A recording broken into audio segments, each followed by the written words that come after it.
Kilala mo ba ang content creators na to? Sa unang tingin, parang simple lang siyang tignan. Pero hindi mo akalain na ang dating magsasaka lang noon, ngayon ay isa ng ganap na millionaire sa Pilipinas. Kung saan milyon-milyon na ang kinikita niya ngayon. Kaya naman kilalanin natin ang pinagkakaguluhan ng mga kababaihan na si Elias Bintukan, ang sikat na bokalista ng Mindanao. Nakilala siya dahil sa kanyang mga reggae music at isa na dito ang kanyang signature na sayaw na talaga naman pinagkakaguluhan ng mga tao. Kaya naman sa kanyang kasikatan ngayon at milyon ang kanyang nakukuhang mga views sa online, mapapatanong ka na lang talaga, magkano na kaya ang kinikita ni Elias?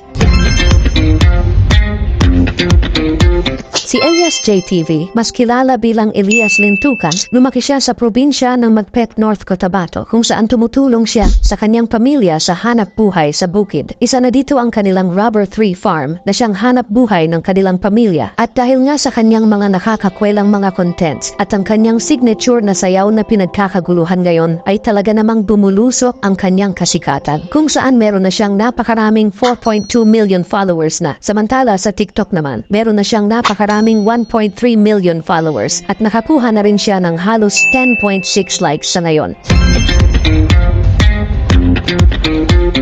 Dahil nga sikat na siya ngayon sa social media, kung saan million din ang kanyang nakukuhang views sa mga content, ay hindi ipagkakaila na million din ang kanyang kinikita dito. Binisita ko naman ang kanyang Facebook page kung saan nakakuha siya sa taong ito ng halos 630 million views sa kanyang mga video. Ayon naman sa ilang source, pumapalo ngayon sa 50 to 60 US dollars ang bawat nakukuhang million of views ang mga vlogger sa Facebook. Kaya naman kung pagbabasihan, kumita si Elias ng $37,000 nitong taon lamang. At kung convert natin sa peso, maring kumita siya ng halos 2.1 million pesos. Kung pagbabasihan, hindi lang sa Facebook, kumikita siya ngayon kung saan pumapalo rin sa million ang kanyang annual income sa kanyang mga iba't ibang social media account. Kaya naman sa bawat sayaw at kanta ngayon ni Elias, ay unti-unti niyang natatamasan ang kanyang mga pangarap na makapag-perform sa iba't ibang lugar sa Pilipinas. At dahil nga sa kanyang nag-viral na sayaw, ay talaga naman pinagkakaguluhan siya ngayon at tinudumog ng napakaraming fans kung saan pinag-aagawan din siya ng maraming lugar upang mag-perform sa mga event. Ayon naman sa ilang source, kumikita si Elias ng halos 150,000 to 200,000 pesos sa bawat perform niya sa mga event lamang. Kaya naman hindi ipagkakaila na unti-unting natutupad ang kanyang mga pangarap upang mayahaon sa hirap ang kanyang pamilya at hindi na muli magtrabaho pa ang kanyang ina sa ibang bansa. Kaya naman isa nga siya sa hinahangaan ngayon at itinuturing na pinakamatagumpay sa mundo ng social media kung saan ang kinikita niya ngayon ay hindi lang resulta sa sipag kundi na rin ang kanyang pagsusumikap na hindi na uli bumalik ang kanyang pamilya sa kahirapan. Kaya naman sino ang mag-aakala na ang dating probinsyano at magsasaka ay kumikita na ng milyon-milyon ngayon?